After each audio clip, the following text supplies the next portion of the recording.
Okay, so because I've been slacking on reading the story, I figured I'd give you 2 chapters in one day. We are like about halfway, maybe a little more than halfway done with the book. So let's keep it going. We're going to read chapter 8, titled Glowing Global. And global is an adjective throughout the world, refers to expanding one's market beyond the immediate area of production. On Saturday morning, Jessie slept in, and even when she opened her eyes at 9:05, she still felt tired. How can I wake up tired? She wondered as she buried her face in her pillow and dozed off. 5 minutes later, she was awake for real, remembering why she was so tired. Yesterday's lemonade stand had been the hardest work of her life. Face painting, hair braiding, nail polishing. It had sounded like such a good idea. Jessie had been sure that every kid in the neighborhood would line up to buy a cup of lemonade. But that was the problem. Every kid had lined up for lemonade, and then wanted face painting and hair braiding and fingernail polishing and toenail polishing. One boy had asked for face paintings on both cheeks, both arms, and his stomach. One girl begged for lots of little braids with ribbons woven in. And the nail polishing. They all wanted different colors and decals, and it was impossible to get them to sit still long enough for the polish to dry. We're going to run out of lemonade, Megan had said to Jessie at noon, and the line stretched all the way to the street. Pour half cups instead of full ones, whispered Jessie. It has to last. Jessie and Megan had each made $24 on lemonade, but they'd worked 8 hours to do it, and at the end of the day, they'd agreed. A good idea, but not worth it. After breakfast, Jessie pulled out her lockbox and sat on her bed. She kept the box hidden in her closet on a shelf under some sweaters. She kept the key in a plastic box in her desk drawer. The plastic box was disguised to look exactly like a pack of gum. You would never know it was hollow and had a secret sliding panel on its side. Jessie unlocked the box and opened the lid. First, she took out the 3 torn slips of paper. There was one for value added and one for goodwill. There was also a new one that Jessie had added last night. Profit margin. Sales less all operating costs divided by the number of sales. The result is a ratio. For example, if it costs you $300 to make 100 hats and you sell those hats for $500, the profit margin is 500 minus 300 over 100, which equals 2 over 1, like a fraction. Jessie lined up all 3 scraps of paper on the bed beside her. She wasn't sure why she was saving these words, but she felt like they belonged in her lockbox. Next, she took out her lemonade earnings. Every day, Megan had squealed over how much money they'd made. But every day, Jessie had known, it's not enough. It's not going to be enough to win. Jessie counted the money. So far, she had earned $40. It was a lot of money, but it wasn't nearly enough. She still needed to earn $60 more, and today was Saturday. Only 2 more selling days before she and Evan counted their earnings on Sunday night. How was she going to sell enough lemonade to earn $60 in 2 days? She couldn't. That was the problem. No kid could earn $100 in just 5 days by selling lemonade. The profit margin was too small. She knew because she'd used her calculator to figure it out last night.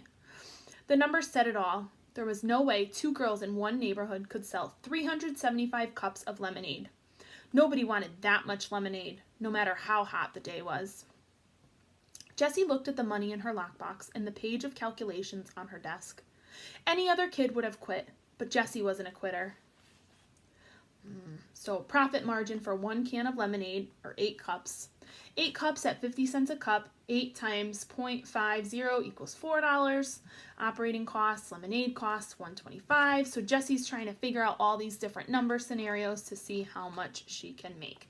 So this means that for every 1 cup of lemonade sold, we earn about 32 cents. I get half the profit and Megan gets half the profit. That means I earn about 16 cents for every cup we sell. I need to earn $60 to beat Evan. 60 equals 6,000 cents because 60 times 100 equals 6,000. So how many times does 16 go into 6,000? 6,000 divided by 16 equals how many cups I need to sell, which equals 375. I need to sell 375 cups of lemonade. I am doomed. Look at all her math. On good days, Jessie's mom called her persistent. On bad days, she told her she just didn't know when enough was enough. Jessie reached for 10 bright ideas to light up your sales. It was on her bedside table, right next to Charlotte's Web. Jessie's hand hovered. She looked longingly at Wilbur and Fern, watching Charlotte hanging by a thread. But this was war, and she couldn't stop to read for fun. She grabbed the booklet and opened it to bright idea number 6. An hour later, she had a new scrap of paper stashed in her lockbox and a whole new page of calculations on her desk. It might work. It could work. But she and Megan would have to risk everything. Everything they'd earned over the past 3 days. And Jessie would have to be braver than she had ever been in her whole life. Jessie carried her lockbox and calculations downstairs. She went into the kitchen and pulled down the school directory, scanning the names of all the 3rd grade girls from last year. She knew them all, from Evan, from recess, from the lunchroom, knew who they were, knew their faces, which ones were nice, which ones were not so nice. But she didn't really know any of them. Not enough to call them up. Not enough to say, "Want to do something today?" Not enough to ask, "Would you like to have a lemonade stand with me?" These girls were going to be her classmates. Jessie felt her face grow hot and her upper lips start to sweat. What was it going to feel like to walk into that classroom on the first day of school with all those eyes looking at her? Would they stare? Would they tease? Would they ignore her, even if she said hi? Jessie looked at the names, then slammed the directory shut. She couldn't do it. She just wasn't brave enough. Evan walked into the kitchen and grabbed an apple from the fruit bowl. A cloud of fruit flies rose up in the air and settled again. Evan inspected the apple and then bit into it, without washing it first. Jessie wanted to say something, but held her tongue. She looked at him and thought, it is never going to feel normal not talking to Evan. "Hey," she said. Evan raised his apple to her, his mouth too stuffed to talk. "So is Paul coming over today?" she asked. Evan shook his head, munching noisily. "Well, is anyone coming over?" Jessie was curious to see what the enemy was up to today. Yesterday, Evan's smile had told her plenty. He had sold a lot of lemonade, a lot. But what was he going to do today? Evan shrugged his shoulders. He swallowed so hard it looked like he was choking down an ocean liner. "But you are setting up a stand, right?" asked Jessie. "No, I'm good," said Evan, looking closely at his apple. "I'm just going to take it easy today." He took another enormous bite and walked out of the kitchen and down the basement stairs. "Take it easy? How could he take it easy? You didn't take it easy when you were in the middle of a war." Unless he had already won the war. Could that be possible? It was impossible. There was no way Evan had earned $100 in just 3 days of selling lemonade. No way! Jessie's mind skittered like one of those long-legged birds on the beach. Had he? Could he? Were her calculations wrong? Was there some other way? Had she overlooked some detail? Some trick? Was she missing something? Jessie flipped open the school directory. Maybe he had $100. Maybe he didn't. She couldn't take a chance. She started putting pencil check marks next to the names of girls she thought might work out. She'd gone over the list twice when the doorbell rang. It was Megan. "I've got a new idea," said Jessie. "Aw, not more lemonade," said Megan, sinking into the couch in the family room. "I'm tired of selling lemonade, and it's just too hot. I practically had sunstroke yesterday painting all those faces." "We're done with that," said Jessie. "No more extra services. Doesn't pay off. But here's an idea. Forget lemonade. Let's go to the 7-Eleven, said Megan. "Is Evan home? We could all go." "No, he's not home," said Jessie, eyeing the door to the basement. She needed Megan to be on board with her plan. She needed Megan to make the phone calls. "Look, this is great, and we don't need to sell the lemonade." Jessie laid out all the details. She showed Megan the new scrap of paper. Franchise, the right to sell a company's products and use the company's name and logo in a certain area. Then she showed Megan her page of calculations. At first, Megan buried her head under a pillow, but then she poked her head out like a turtle and started to listen for real. "That sounds like a pretty good plan," she said, "but is it really going to work?" Jessie looked at her calculations. She'd done them twice. "It should," she said. "I really think it should." She frowned, suddenly not so sure of herself. It's a big upfront investment, and a lot of work organizing everybody.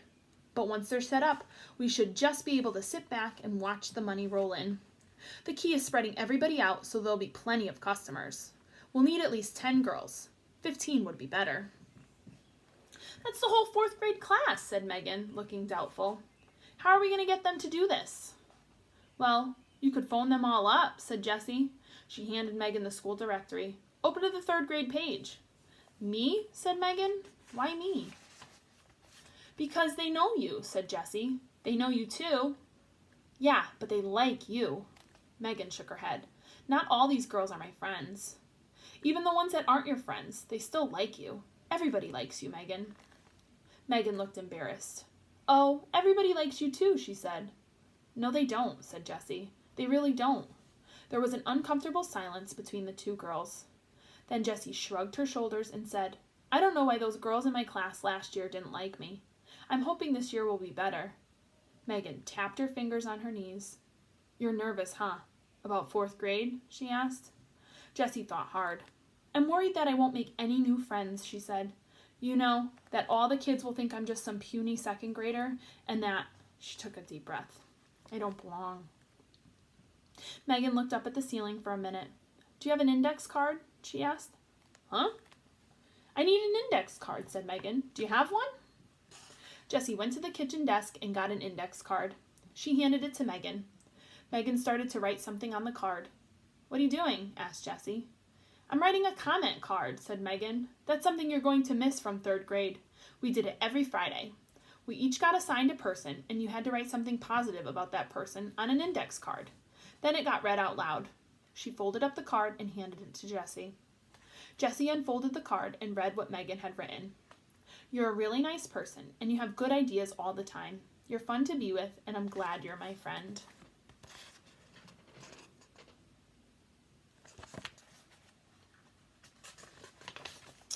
Jessie stared at the index card. She kept reading the words over and over. Thanks, she whispered. You can keep it, said Megan. That's what I did. I've got all my comment cards in a basket on my desk, and whenever I'm feeling sad or kind of down on myself, I read through them. They really help me feel better. Jessie folded the index card and put it in her lockbox. She was going to save it forever. It was like having a magic charm. So how about I make half the phone calls and you make the other half, said Jessie. Okay, said Megan, jumping up from the couch. It was surprising how many almost 4th grade girls had absolutely nothing to do 3 days before school started. In less than an hour, Jessie and Megan had 13 lemonade franchises signed up for the day. The rest of the day was work, but it was fun. Jessie and Megan attached the old baby carrier to Megan's bike, then rode to the grocery store and spent every penny of their earnings on lemonade mix. 52 cans. They actually bought out the store. The 4 bags of cans filled the carrier like a boxy baby. They also brought 5 packages of paper cups. When they got back to Megan's house, Jessie tucked the receipt in her lockbox, right next to her comment card. Jessie liked receipts. They were precise and complete. A receipt always told the whole story, right down to the very last penny. They spent almost $80 on lemonade. I know it's backwards. Sorry, guys. Then they tossed construction paper and art supplies into the carrier and started making the rounds. First stop, Sally Knight's house. She was ready for them with a table, chair, and empty pitcher all set up. Jessie mixed the lemonade. Megan quickly made a lemonade for sale, 75 cents a cup sign, and they left Sally to her business. The deal was that Sally got to keep 1/3 of the profits, and Jessie and Megan got to keep the rest. After they'd set up all 13 lemonade stands, each with enough mix to make 4 pitchers of lemonade, Jessie and Megan hung out at Megan's house, baking brownies and watching TV. Then they hopped on their bikes again and made the rounds. Jessie and Megan stopped in front of Sally's house first. The lemonade stand was nowhere to be seen. What do you think is going on? Asked Megan. Jessie had a bad feeling in her stomach. Something must have gone wrong. They rang the doorbell. Sally came to the door. Hurry, she said, grabbing their arms and pulling them inside. My mom goes totally mental when the AC is on and the door is open. Where's your stand? Asked Jessie nervously, feeling goosebumps ripple up her arms because of the suddenly cool air. Sally waved her hand. Done, she said. I sold out in like half an hour. It's so darn hot. We made $24 besides tips. Do I get to keep the tips? Sure, said Jessie. Tips! She'd forgotten about those on her calculations page. Sally handed Jessie some crumpled bills and an avalanche of coins.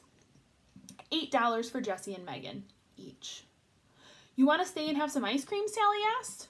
Okay, said Megan, and we brought you a thank you brownie, for being a part of our team. That had been bright idea number 9. After a bowl of the Moose's Loose ice cream, Jessie and Megan headed out. The story was the same at every girl's house. The lemonade had sold out quickly, and the money just kept rolling in. I can't believe we made... How much did we make? Squealed Megan once they got back to her house. $104 each, shouted Jessie. She couldn't stop hopping from one foot to the other. I've never seen so much money in my life. Jessie was already running numbers in her head. Subtracting the $80 that she and Megan had spent on lemonade and cups, each girl had made a profit of $64. If they increased the number of franchises from 13 to 26, they could each make $128 in one day. If they ran the 26 franchises every day for 1 week, they could each make $896. Jessie pulled out a piece of paper and scribbled a graph. The sky was the limit. Megan pretended to faint when Jessie showed her the graph. What are you going to do with your money? She asked from the floor. Pretty big graph we got here. Win the war, thought Jessie. Oops, she couldn't say that to Megan. Megan didn't even know about the lemonade war. After all, Megan liked Evan. Jessie suddenly wondered, if Megan knew about the war, whose side would she be on? All at once, Jessie felt as if Evan were a hawk, circling above, waiting to swoop down and snatch Megan away. She was so mad at him, he deserved to lose everything. Is $104 enough to win? Wondered Jessie. Surely Evan couldn't have earned more than that. Still, better safe than sorry. She would work all day tomorrow, Sunday, selling lemonade. So, said Megan, what are you going to do with the money? She was kicking off her sneakers and fanning herself with a magazine. Jessie said, I'm going to donate all my money to the Animal Rescue League. Megan stopped waving the magazine. Oh, that is so nice of you. I want to donate my money too. She dropped the magazine and started shoving her money towards Jessie. Here, give mine to the Animal Rescue League too. On the card, just put both our names. The money came at her so fast, Jessie didn't know what to say. There it was, $208. $208, all in her hands. She had won. She had really and truly won the lemonade war. Just promise me one thing, said Megan. No lemonade stand tomorrow, okay?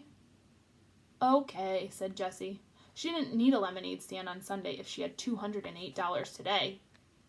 My dad said tomorrow's the last day before the heat breaks, said Megan, so we're going to the beach for the whole day. Want to come? Sure, said Jessie. Maybe Evan wants to come too, said Megan. Jessie shook her head. No, Evan's busy all day tomorrow. He told me he's got plans. Megan shrugged. Too bad for him. Yep, said Jessie, thinking of all that money. Too bad for him. Ooh, just got a little interesting. So I'm going to post this one too, along with the Google Classroom, so you can kind of make your own decision on who you think is going to win the lemonade war. Can't wait to hear what you guys think.